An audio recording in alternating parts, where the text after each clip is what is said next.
শ্ৰদ্ধাৰ ৰাইজ, বিগত 18 জুন তাৰিখে প্ৰধানমন্ত্ৰী নৰেন্দ্ৰ মোদী ডাঙৰীয়াই বাৰাণসীত অনুষ্ঠিত এটা কেন্দ্ৰীয় অনুষ্ঠানত ভাৰতবৰ্ষৰ 9,26,00,000 কৃষকলৈ কৃষক সন্মান নিধিৰ 17তম কিস্তি আনুষ্ঠানিকভাৱে মুকলি কৰে। বাৰাণসীত অনুষ্ঠিত হোৱা সেই অনুষ্ঠানতে অসমৰো 17,49,000 কৃষকে এই কৃষক সন্মান নিধিৰ ধন লাভ কৰিবলৈ সক্ষম হয়। অৰ্থাৎ 18 জুন তাৰিখে অসমৰ 17,49,000 কৃষকে তেওঁলোকৰ বেংক একাউণ্টত 2,000 টকাকৈ লাভ কৰে। আৰু যদি আমি ৰাজ্যখনলৈ হস্তান্তৰিত হোৱা ধনৰ পৰিমাণ চাওঁ, এই পৰিমাণ হ'লগৈ সৰ্বমুঠ 380 কোটি টকা। শ্ৰদ্ধাৰ ৰাইজ, প্ৰধানমন্ত্ৰী কৃষক সন্মান নিধিৰ এয়া আছিল 17তম কিস্তি। আমি নিৰন্তৰভাৱে এই কৃষকৰ সংখ্যা বৃদ্ধি কৰাৰ বাবে প্ৰচেষ্টা কৰি আহিছোঁ। 13 নম্বৰ কিস্তি যেতিয়া আমি প্ৰদান কৰিছিলোঁ, তেতিয়া অসমৰ কৃষক সন্মান নিধি যোগ্যতা অৰ্জন কৰা কৃষকৰ সংখ্যা আছিল 6 লাখ।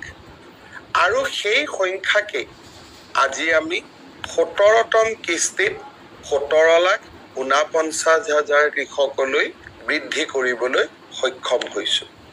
এয়া আমাৰ বাবে অত্যন্ত আশাৰ বতৰা।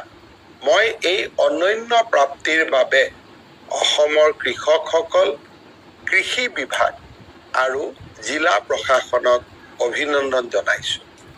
শ্ৰদ্ধাৰ ৰাইজ, আমাৰ অসমত পঞ্জীভূত কৃষকৰ সংখ্যা হ'ল 27 লাখ। অৰ্থাৎ 10 লাখ লোকক আমি এতিয়াও কৃষক সন্মান নিধিৰ ধন দিব পাৰোঁ। বছৰত 2,000 টকাকৈ 3টা ইনষ্টলমেণ্টত 6,000 টকা লাভ কৰিলে কৃষকজনৰ পৰিয়ালত আয় বৃদ্ধি হয়, তেওঁ খেতি কৰাৰ বাবে প্ৰেৰণা পায়। মই জিলা প্ৰশাসনক নিৰ্দেশ দিছোঁ যে 17 আৰু 18তম কিস্তিৰ মাজত আমি যাতে আৰু অধিক কৃষকক পঞ্জীয়ন কৰাৰ বাবে প্ৰচেষ্টা কৰোঁ। কৃষক ৰাইজৰ সহযোগিতা কামনা কৰিলোঁ। 17 লাখ লোকৰ বেংক একাউণ্টলৈ 2,000 টকাকৈ হস্তান্তৰ হোৱা, কৃষক সন্মান নিধিৰ যোগ্যতা অৰ্জন কৰা আৰু ভাৰত চৰকাৰে একেটা দিনতে অসমলৈ 380 কোটি টকা মুকলি কৰা, এই ৰাজ্যখনৰ বাবে এক অনন্য প্ৰাপ্তি। মই প্ৰধানমন্ত্ৰী নৰেন্দ্ৰ মোদী ডাঙৰীয়াকো অসমৰ কৃতজ্ঞ কৃষক সমাজৰ হৈ ধন্যবাদ জনাইছোঁ। শ্ৰদ্ধাৰ কৃষক বন্ধুসকল, ধান আৰু সৰিয়হৰ ক্ৰয়ৰ কাম এতিয়াও চলি আছে।